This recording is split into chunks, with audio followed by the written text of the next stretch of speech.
Si desea, sobre todo, si usted desea. Si no, se queda con la misma nota. Por mí no hay ningún inconveniente. ¿Qué veo yo sobre todo en cuanto a sus evaluaciones? Que creo que me interesa porque nosotros ya hemos cerrado los temas y propiamente vamos a iniciarlos la siguiente semana. Pero en cuanto al elemento fundamental que ustedes deben tomar en consideración y que podemos nosotros ir teniendo inconvenientes de lo que he podido ver, es con las etapas del Paleolítico. Entonces, determinar cuáles fueron las especies, determinar cuáles fueron los grupos que estuvieron en uno u otro en una u otra etapa, es lo importante. Entonces vamos a ver este trabajo para que tenga un punto, si necesita. Vamos a ir viendo. Les voy a poner este trabajo, vamos a ir reconstruyendo aquí en clase. El objetivo no es que vaya a consultar, sino que principalmente vaya trabajando en clase. Dependerá entonces también de su participación para ir tomando en cuenta. Vamos a ir viendo. Entonces vamos a realizar un trabajo sencillo. Como les digo, este es un trabajo, primero, de reconstruir lo que ya hemos visto, que es para todos, nos sirve a todos. Y si usted desea tener este punto más, va realizando lo que le voy pidiendo. ¿Hecho? ¿Alguien alguna pregunta, inquietud? Hacer una reconstrucción de los temas tratados en clase. No vamos a ahondar, ya hemos revisado todos los temas, así que no vamos a llegar a la revolución del Neolítico hasta la siguiente semana. Eso no se preocupe. Vamos reconstruyendo. Primero, hemos visto historia e historiografía.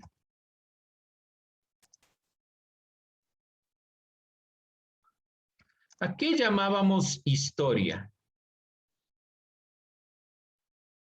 Lo sucedido anteriormente sobre la verdad en sí. Hechos del pasado me pusieron por ahí, ¿ya? Pero yo les decía, no son solo hechos del pasado, sino ¿qué más? Además de los hechos del pasado. Reflexionar sobre ellos. Reflexionar sobre los hechos del pasado, ya, muy bien. Entonces, los hechos del pasado, y cuando hablamos de historiografía, que es la característica propia del ser humano de hacer historia, es una reflexión. Pero no solo abarcan los hechos del pasado, la historia, sino ¿qué más abarca?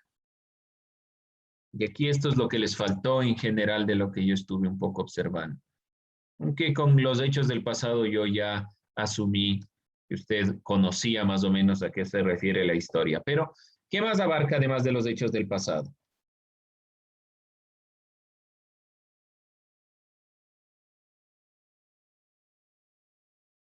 Dígame, lo que tenga escrito, vaya revisando y vaya poniendo si es que tiene estos elementos o le falta algo. ¿Qué más abarca? Decíamos la historicidad, la capacidad del ser humano de hacer historia. Por lo tanto, la historia no solo abarca los hechos del pasado, sino también ¿qué abarca? Si alguien tiene algún elemento, dígalo, sin miedo, no hay problema que se equivoque, pero diga algo. Lance. Sería que abarcar lo que va a pasar en el futuro. De nuevo, Nicolás, perdón. Sería que abarcar lo que va a pasar en el futuro. Explíquese un poquito a qué se refiere. No O sea, lo que vamos, o sea, lo que hagamos en el futuro también se va a estar plasmado en la historia. Como... Lo que hagamos en el presente y en el futuro, lo que planeemos para el futuro, va a estar determinado por el pasado. Por lo tanto, abarca la totalidad de la vida humana. ¿Humana o de la humanidad? Humanidad para ser más precisos. Este elemento a ustedes les faltó retratar en cuanto nosotros abarcamos la reconstrucción de la historia y la historiografía, En general, estos elementos podemos nosotros ir considerando. El ser humano, cuando hablamos de historia, lo que transforma, ¿qué es? ¿Qué transforma el ser humano? La naturaleza por medio del trabajo. Transforma la naturaleza por medio del trabajo y construye cultura, así de fácil y sencillo. A través del trabajo, las personas del Paleolítico transformaron la piedra y en la utilización de la piedra su cerebro se fue conformando cada vez más complejo y de esta manera surgieron las primeras manifestaciones religiosas. Y eso genera cultura. Sencillo. Bien, aquí hablábamos de Federico González Suárez, que fue el arzobispo de Quito entre 1906 y 1917. Su obra más importante, La Historia General de la República del Ecuador, gran historiador ecuatoriano, que planteó la primera consideración de la historia del Ecuador. De ahí nosotros nos habíamos centrado en el tema de las fuentes de la historia. ¿Ya? Este elemento, aquí hubo algunas confusiones con las fuentes de la historia en general y fue detallándose algunas complicaciones. Entonces, las fuentes de la historia que para este tema nos interesan son las monumentales, documentales, bibliográficas,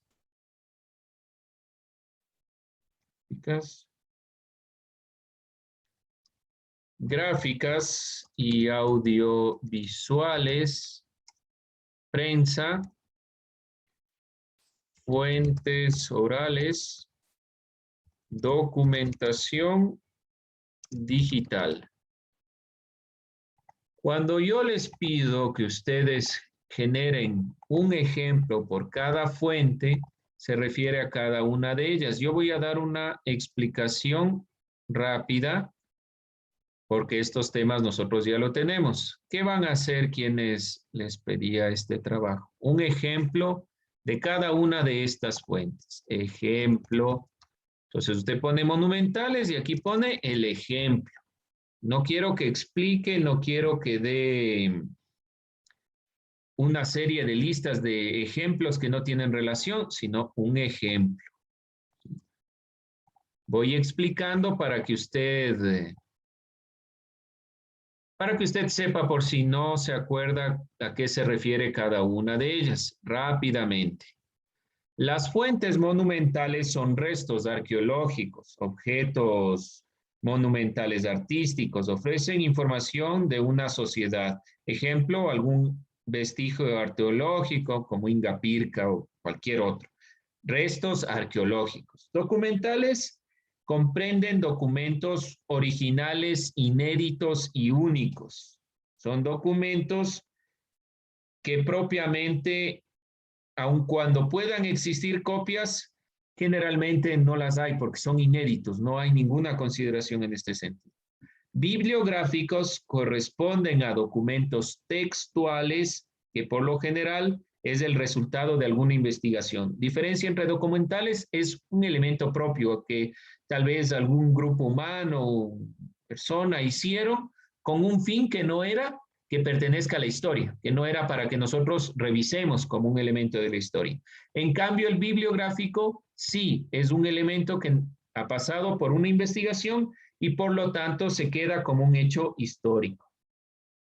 Gráficas y audiovisuales son fuentes no textuales que utilizan imágenes, sonidos. Simplemente lo que usted encuentre que sea imagen, sonido, que ha permanecido en la historia y nos da cuenta de una realidad o de un contexto, eso es gráfico y audiovisual. Prensa, sencillo, los diarios. Fuentes orales, hablamos principalmente de entrevistas. Y la documentación digital, todo lo que usted encuentra en Internet. Algún repositorio, alguna revista indexada, no Condorito, no Mafalda, no nada de eso, sino una revista donde se dé cuenta de, ¿sí? Los que quieren tener este elemento como este punto, simplemente buscan un ejemplo de cada uno de lo que estamos aquí nosotros revisando. De hecho, ¿alguien que no haya entendido?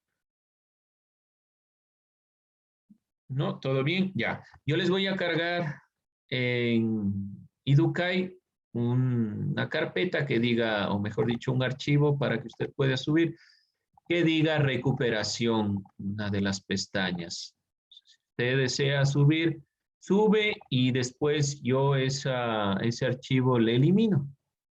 Simplemente le subo, si está bien, un punto a su evaluación. Ya, vamos a continuar entonces. Por esta vez, jóvenes, la siguiente vez yo no suelo hacer esto. Yo entiendo que ustedes están en primero de bachillerato y suele suceder que a veces nos va mal, sobre todo en materias que tenemos que aprendernos bastante información. Después, usted haga los trabajos, yo le recalifico las veces que sean necesarias los trabajos, siempre y cuando no tenga 9 o 8, que no tiene sentido, pero le vuelvo a revisar. Las evaluaciones, la nota que usted saque, con eso se va. De todos modos, la nota más importante siempre es la de su trabajo y el portafolio. Así que dele énfasis y estudie estos elementos. ¿Hecho? Después estuvimos viendo el concepto de trabajo como condición de la existencia humana y debíamos de entender principalmente que el trabajo es una característica del ser humano. Es una característica propia. Solo el ser humano trabaja, modifica la naturaleza. Entonces, este concepto es no solo para la supervivencia, sino también le sirve al ser humano para expresar consideraciones propias del espíritu humano, por decirlo de alguna manera, de aquello que nos hace felices, de aquello que nos hace sentir bien, cosas así. Y finalmente estuvimos hablando de un tema más allá de esto, del paleolítico. Nosotros nos planteábamos que paleolítico viene de dos palabras, paleos viejo y lithos piedra, es la edad de piedra. Y tenemos tres etapas del paleolítico: inferior, superior, inferior, medio y superior. Teníamos algunas características propias del paleolítico. Decíamos que en la fase temprana del paleolítico, el periodo al interior de la familia de los homínidos, surgió el género Homo. Los homínidos son todos ese grupo de monos, por decirlo de alguna manera, donde surgió el género Homo. Ese es el punto principal. Ahora, usted lo que va a buscar es cuáles fueron los que permanecieron o pertenecen, qué grupo del género Homo pertenece a cada etapa del paleolítico. Ejemplo, cada etapa del paleolítico. Ya voy a poner un ejemplo. Esto debe hacer, además de realizar los ejemplos de las fuentes de la historia. Va a buscar qué género, qué grupo del género Homo permanece en cada etapa del paleolítico. Ejemplo, en el paleolítico superior solo sobrevivió el Homo sapiens. ¿Ya? No hay más en el paleolítico superior. Ahora, ¿cuál en el paleolítico inferior y cuál en el paleolítico medio? Usted completa. Vemos entonces que uno de los elementos importantes aquí es el fuego, fuego que no fue creado, sino solo conservado. Elemento importante también de esta etapa del Paleolítico, hablamos principalmente de la consideración del surgimiento del género Homo,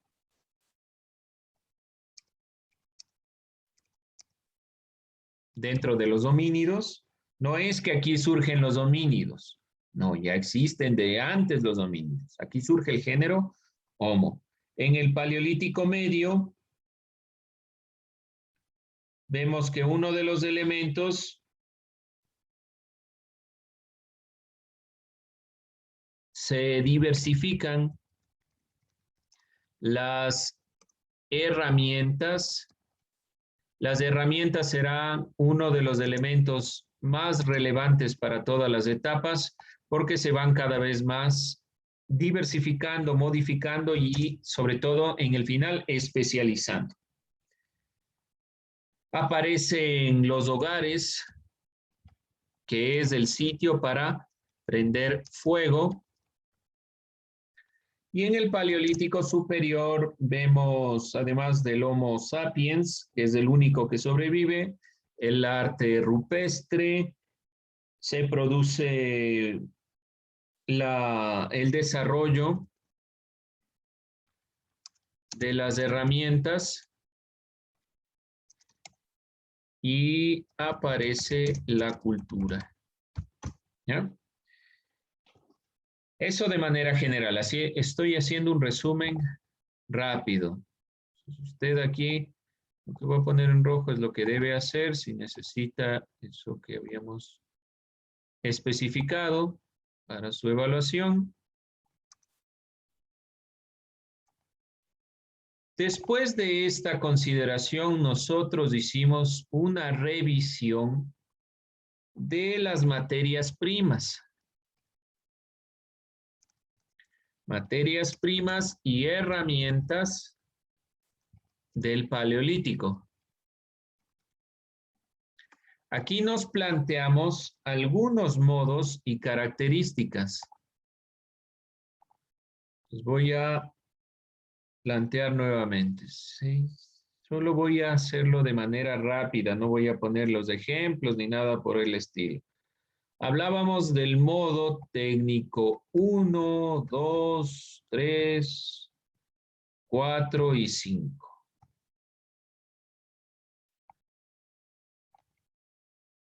Ponerlo de aquí para acá. El modo. Y decíamos que tenía unas ciertas características. ¿Cuál era la característica del modo técnico 1? ¿Alguien recuerda? Los cantos trabajados. Los cantos trabajados. Muy bien, tantos trabajados y lascas.